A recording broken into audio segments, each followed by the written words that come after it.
क्या चाहिए? पुरानी पेंशन। क्या चाहिए? पुरानी पेंशन। क्या चाहिए?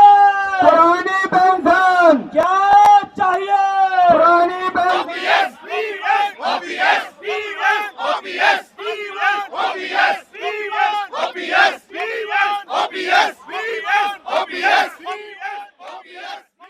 दोस्तों नमस्कार, विकल्प वाणी सच्चाई की खोज में आपका स्वागत है। इस समय विकल्प वाणी की टीम दिल्ली के जंतर मंतर पे है। मेरे इस तरफ आप देखेंगे हजारों की तादाद में ये कर्मचारी सेंट्रल गवर्नमेंट और स्टेट गवर्नमेंट के कर्मचारी हैं।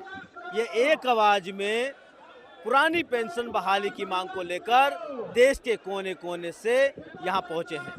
ये लोग प्राइवेटाइजेशन के खिलाफ भी आवाज कर रहे हैं, ये लोग टेट के खिलाफ भी आवाज कर रहे हैं और एक आवाज में कह रहे हैं कि प्राइवेटाइजेशन को बंद होना चाहिए, ओपीएस की बहाली होने चाहिए, हमें एनपीएस यूपीएस नहीं चाहिए। इन तमाम मांगों को लेकर ये लोग देश के कोने कोने से पहुंचे हैं।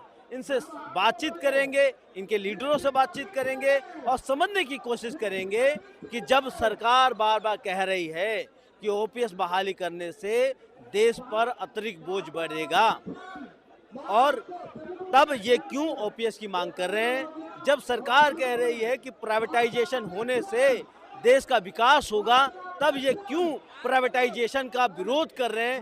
इन्हीं सब मसलों को समझने के लिए विकल्प वाणी टीम यहाँ पहुंची है, इनसे बातचीत करेगी और सारे मसले को समझने की कोशिश करेगी। आप हमारे साथ बने रहिए। विकल्प वाणी सच्चाई की खोज। सर, मेरा सवाल था कि आज जो श्रमिक हैं उनके लिए पेंशन क्यों जरूरत है सर? देखिए, इस देश में पढ़ाई लिखाई कंपटीशन डिग्रियों के बाद कोई आदमी सर्विस में आता है और रोड चलते हमको सर्विस नहीं दी गई है। हम अपनी योग्यताओं के अपनी क्षमताओं के आधार पर कंपटीशन खारिज के आए हैं। तो अगर इस देश का सिलेक्टेड आदमी 30 साल 35 साल सेवाएं देगा, उसको पेंशन नहीं दी जाएगी और जो एक बार निर्वाचित हो गया उसको 3-3 4-4 पेंशन दी जाएगी। ये कौन सा राष्ट्रवाद है? मैं प्रधानमंत्री सवाल पूछना चाहता हूँ। राष्ट्रवाद नेताओं को पेंशन देना और सैनिक बलों को पेंशन नहीं देना कौन सा राष्ट्रवाद है?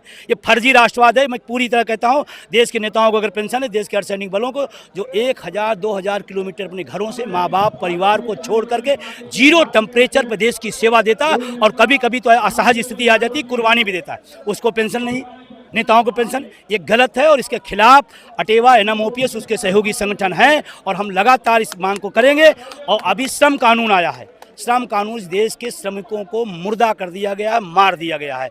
मैं श्रम कानून के इस समय जो लाई गई उसके खिलाफ हूँ, एनपीएस खिलाफ हूँ, यूपीएस खिलाफ हूँ। हम पुरानी पेंशन के समर्थन है, वही चाहते हैं। सर, एक सवाल और है, जैसे आप कह रहे हैं कि ये ओपीएस चाहिए, लेकिन सरकार कह रही है और सरकार के प्रवक्ता कह रहे हैं कि ओपीएस बहाल होगी तो वित्त बोझ बढ़ेगा, नुकसान होगा। आप लोग ओपीएस की मांग क्यों डटे हुए हैं? यूपीएस की धनखड़ साहब अभी इस्तीफा दे के गए थे, पूरी दुनिया उनको ढूंढ रहे थे, पेंशन ढूंढ रहे थे। उपराष्ट्रपति की पेंशन 2 लाख, सांसदी का 45,000, विधायकी का 32,000, 2.25 लाख रुपए कौन आदमी लेगा? जो विधायक रहा, सांसद रहा, मंत्री रहा, राज्यपाल रहा, उपराष्ट्रपति, इतने बड़े आदमी को 3-3 पेंशन जरूरत है? आर्थिक भार जब नहीं आ रही, आर्थिक भार नहीं आ रहा क्या? ये झूठ बोला जा रहा है। आप 3-3 पेंशन लोगे, एक पेंशन नहीं दोगे, झूठ बोला। और दुनिया की आर्थिक महाशक्ति बन रहे हैं, दुनिया की आर्थिक, तो जो आर्थिक महाशक्ति बन रहे हैं तो फिर क्या दिक्कत है?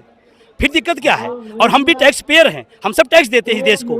तो अगर हमारे टैक्स से पैसे 3 ले सकते हैं, उसी टैक्स से हम एक पेंशन का हकदार है। जो सरकार ये कह रही है वो सरकार कर क्या रही है असल में? अगर हम देखें, पिछले 10 वर्षों में 16.5 लाख करोड़ रुपया बैंकों का बट्टे खाते डाल दिया गया है। अगर हम 2023 की बात करें, सरकार का आंकड़ा, मेरा थोड़ा है, सरकार का आंकड़ा लगभग 14.5 लाख करोड़ रुपया उनका टैक्स मुक्त कर दिया गया है। अब जब कर्मचारियों की बात आएगी, जब मजदूर की बात आएगी, जब किसान की बात आएगी, फिर ये बात कही जाएगी।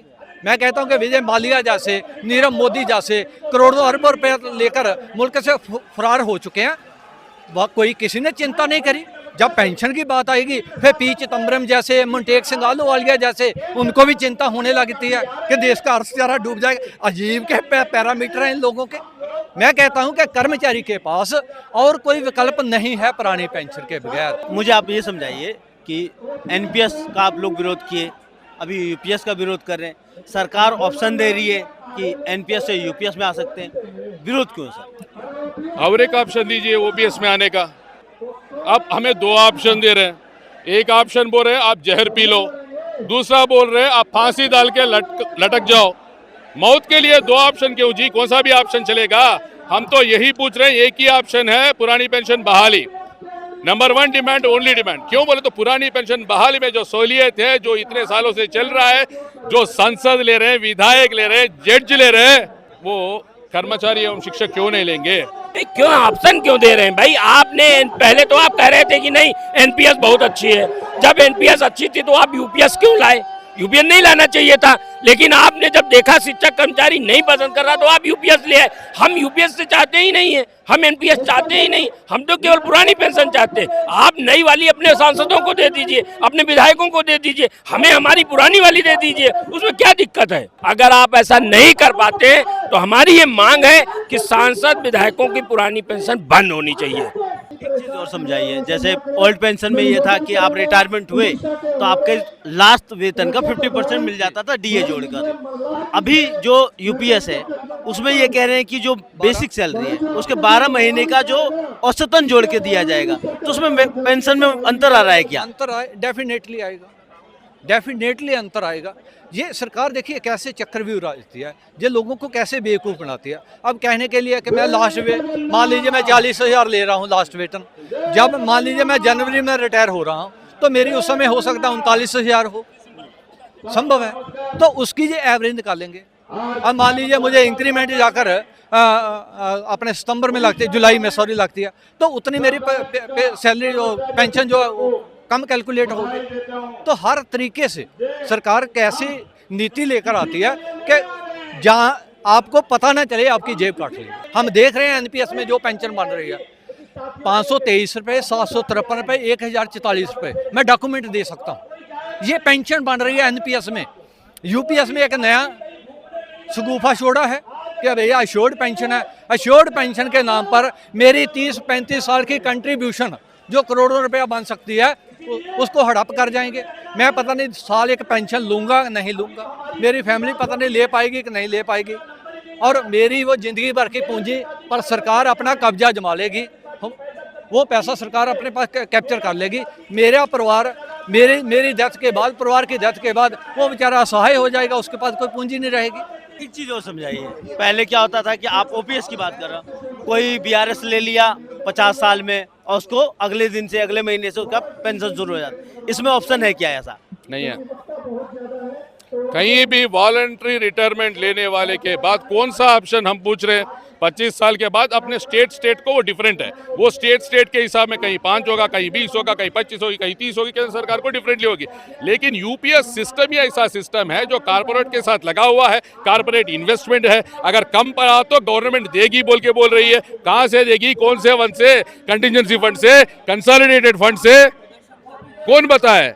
बस ये चाह रही है कि सब जो भी कर्मचारी शिक्षक है उसको एक्सेप्ट कर ले, साइन कर दे, फिर बाद में देखेंगे। लेकिन आज तक 100 में से 3% एक्सेप्टेंस हुई है, 97% रिजेक्शन। अगर आप एक चुनाव लड़ेंगे, आपको 3% वोट आए तो आप जीते हारे? कैसे हारे? डिपॉजिट के साथ हारे, डिपॉजिट भी नहीं रहेगा। तो यूपीएस बिना डिपॉजिट के हार गई। हम खाली ओपीएस पूछ रहे हैं। कहा जा रहा है कि वीआरएस के बाद हमें पेंशन मिलेगी, परंतु वीआरएस लेने के बाद जब तक मेरी उम्र रिटायरमेंट तक नहीं पहुंची, यानी मैं 60 साल का नहीं होता था, 61 साल शुरू नहीं हो जाते, तब तक मुझे पेंशन नहीं मिलेगी। मान लीजिए मैं 3 साल पहले वीआरएस ले लेता हूँ, मान लीजिए मैं 5 साल पहले वीआरएस लेता हूँ, तो मैं वो 5 साल या 3 साल कैसे निकालूंगा? ये बड़ा सवाल है, इस पर सरकार कोई जवाब नहीं दे। क्या आपको डर है कि ये भी एनपीएस की तरह इसमें भी शेयर मार्केट में पैसा जाएगा? यूपीएस का पैसा भी शेयर मार्केट में जाएगा? वो लिखा है उसमें, ड्राफ्ट में देखिए, वो लोग क्या बता रहे, पैसा जो है पूरा ट्रस्ट के साथ शेयर मार्केट में जा रहा है। ये लोग बस इतनी बात कर रहे हैं कि आखिर में हम उसका भुगतान करेंगे अगर कम गिरा तो। हम दोनों मिलके इस पे डिस्कशन 5 घंटे कर सकते हैं। 48 पेजेस का नोट्स है, बना चुके हैं। अगर कोई आ रहा है फाइनेंस मिनिस्ट्री से, अंडर सेक्रेटरी कोई भी, अरे छोड़िए, जिसने यूपीएस पे कमेटी डाले थे, जिन्होंने वो यूपीएस कमेटी में थे, वो अब कौन है? नेशनल लेवल के कैबिनेट सेक्रेटरी है, उनको पद मिल गया। सरकारी कर्मचारी को पेंशन नहीं भाई। निजीकरण का आप लोग खिलाफ कर रहे हैं। निजीकरण तो सबसे बड़ा नासूर है देश के लिए। अभी आपने देखा होगा विगत कुछ वर्षों पहले 2020 में वैश्विक महामारी कोविड आई थी। निजी, हम लोग चिकित्सा स्वास्थ्य विभाग से हैं, निजी जितने भी संस्थान थे सब गवर्नमेंट के बंद थे, पता होगा आपको, सारे बंद थे। और खुले कब? जब कोविड कम हो गया तब खुले, और एक एक मरीज से 20-20, 50-50 लाख से दिल्ली में बिल बना है। तो निजीकरण तो हमको जड़ से खा जाएगा।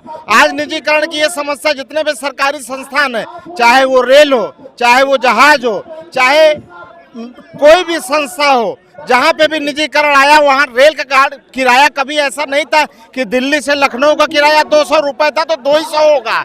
आज की तारीख में दिल्ली से लखनऊ का किराया 2000 भी है, शाम को 2200 हो जाएगा, रात में 2500 हो जाएगा, और गाड़ी छूटने के 3 घंटे पहले तक उसका किराया पड़ता है। क्यों हो रहा है निजीकरण? ये आम जनता को खाने का प्रयास किया जा रहा है। और निजीकरण में आप अगर सरकारी एम्प्लॉइज हो, आपकी तनख्वाह 50,000 है, निजीकरण में ये ड्यूटी करेंगे इनको 12,000 दिया जाएगा। ये कौन सा निजीकरण है? आप केवल खून चूस रहे हो लोगों का, आम जनता का खून चूसने का काम किया जा रहा है। जब माननीय सुप्रीम कोर्ट कहता है एक समान वेतन एक समान पद का होना चाहिए, तो क्यों एक ही छत के नीचे 5 तरह का? और ये भी नहीं, एक ठेकेदार राम गोपाल, एक ठेकेदार शिव गोपाल, एक ठेकेदार कन्हैया कुमार, एक नहीं 3-3 लोग आए हुए हैं, 3-3 ठेकेदार लगे हुए हैं। तो निजीकरण देश को नासूर है, खा जा रहा है। निजीकरण करना हो तो एमपी का कर लो, विधानसभा के विधायकों का कर लो, आईएएस का कर दो, क्यों नहीं कर रहे हैं? जो सरकार ये कह रही है जो घाटे में जा रहा संस्थान हम उसका निजीकरण कर रहे हैं, फिर विरोध क्यों? बहुत दिलचस्प सवाल है आपका। अभी चंडीगढ़ बिजली बोर्ड का निजीकरण किया जा रहा है, पंजाब की राजधानी है, तो हमें पता है वो 3700 करोड़ रुपए सालाना प्रॉफिट में जा रहा है। वो नहीं बात, घाटा जो चलाया जा रहा है, असल में वो ग्राउंड तैयार करने की कोशिश की जाती है। सरकारी डिपार्टमेंट, अब रेलवे की आरटीए के माध्यम से लोगों ने जानकारी ली थी, रेलवे कभी इतिहास में घाटे में नहीं गई, परंतु सरकार है ना, सब कुछ उसके हाथ में है। तो वो घाटा चलाकर कर्मचारियों को काम चोर बताकर, ऐसे इल्जाम लगाकर ऐसे ग्राउंड तैयार कर, तो इस बातों में कोई सच्चाई नहीं है। अब निजीकरण के हालात देख लीजिए, जो जहाँ निजीकरण किया। अब मुझे एक प्रोजेक्ट बता दीजिए इस देश में, मैं बड़ी जिम्मेदारी के साथ आपके चैनल के माध्यम से जानना चाहता हूँ, कोई एक प्रोजेक्ट जो सरकार ने निजी क्षेत्र में डाला हो और समय पर पूरा हुआ हो? कोई नहीं। और पुल बनता है, उद्घाटन होता नहीं है, गिर जाता है। इल्जाम कर्मचारी पर, दोष कर्मचारी पर, वो काम नहीं करता, वो काम चोर है। तो ये सरकार का षड्यंत्र प्रोपेगेंडा है, इसमें सच्चाई नहीं है। दोस्तों, अभी आप लोगों ने दिल्ली के जंतर मंतर पे आए सरकारी कर्मचारियों के लीडरों की बातों को सुना। उन्होंने अपनी बातों में साफ साफ कहा कि ना तो उन्हें एनपीएस पसंद है और ना ही यूपीएस पसंद है, उन्हें ओपीएस ही चाहिए बिना किसी संशोधन के। एक बात और कहा उन्होंने कि निजीकरण किसी भी तरीके से सही नहीं है और वो लोक विरोधी है, कर्मचारी विरोधी है। वो इसलिए नहीं कह रहे हैं कि उन्हें पसंद नहीं आ रहा है, वो अपने अनुभव से बता रहे हैं कि लगातार ओपीएस ना मिलने से जिन लोगों को यूपीएस और एनपीएस के जरिए पेंशन मिल रहा है, उन्हें बहुत ही कम पेंशन मिल रहा है और उनका जीवन बहुत ही अंधकारमय जा रहा है। इसलिए वो तमाम लोग एक आवाज़ में ओपीएस बहाली की बात कर रहे हैं। उन्होंने साफ साफ कहा कि जब तमाम जो पैसे हैं सरकार और कर्मचारियों के जब शेयर मार्केट में लगा दिए जाएंगे तो जाहिर सी बात है उसका फ़ायदा लोगों को नहीं होगा, उनका फ़ायदा सीधा शेयर मार्केट में बैठे धन्ना सेठों को होगा। और मजदूर अपने 60 साल के जीवन का जो सारा पैसा है शेयर मार्केट में डूबने के डर से डरा हुआ है, इसीलिए वो ओपीएस की मांग कर रहे हैं। इन सब बातों को सुनने के बाद लगता है कि इनकी मांग बिल्कुल जायज़ है, ओल्ड पेंशन स्कीम इनको मिलना ही चाहिए। इस मसले पर आप क्या सोचते हैं, आप क्या समझते हैं, कमेंट कीजिए और देखते रहिए विकल्प वाणी, सच्चाई की खोज।